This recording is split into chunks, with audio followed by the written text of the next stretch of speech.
Vonis kasus penyebaran kabar bohong soal tes usap di Rumah Sakit Umi Bogor dengan terdakwa Rizik Syihab dibacakan pada Kamis 24 Juni 2021. Sidang vonis terhadap mantan pemimpin Front Pembela Islam atau FPI itu berlangsung di Pengadilan Negeri Jakarta Timur.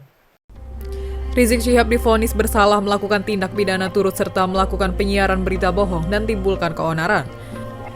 Rizik dianggap melanggar pasal 14 ayat 1 subsidiar pasal 14 ayat 2 lebih subsidiar pasal 15 Undang-Undang Nomor 1 Tahun 1946 tentang Peraturan Hukum Pidana junto pasal 55 ayat 1 ke 1 KUHP.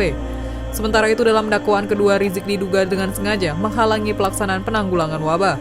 Ia disangkakan pasal 14 ayat 1 Undang-Undang Nomor 4 Tahun 1984 tentang wabah penyakit menular junto pasal 55 ayat 1 ke 1 KUHP. Terakhir dalam dakwaan ketiga, ia didakwakan melanggar pasal 216 ayat 1 KUHP junto pasal 55 ayat 1 ke 1 KUHP. Rizik bin Hussein Syihab alias Habib Muhammad Rizik Syihab telah terbukti secara sah dan meyakinkan bersalah melakukan tindak pidana turut serta melakukan perbuatan dengan menyiarkan pemberitahuan bohong dengan sengaja menerbitkan keonaran di kalangan rakyat sebagaimana dalam dakwaan alternatif pertama primer penuntut umum.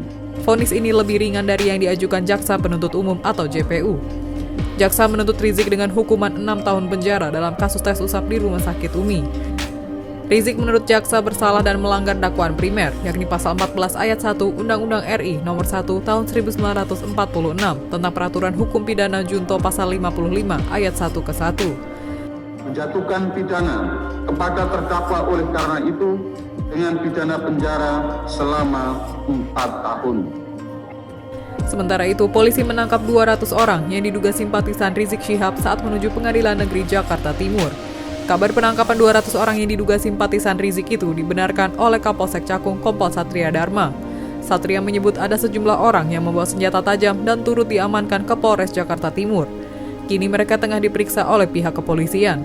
Meski begitu, Satria tidak menyebutkan secara rinci jumlah orang yang membawa senjata tajam.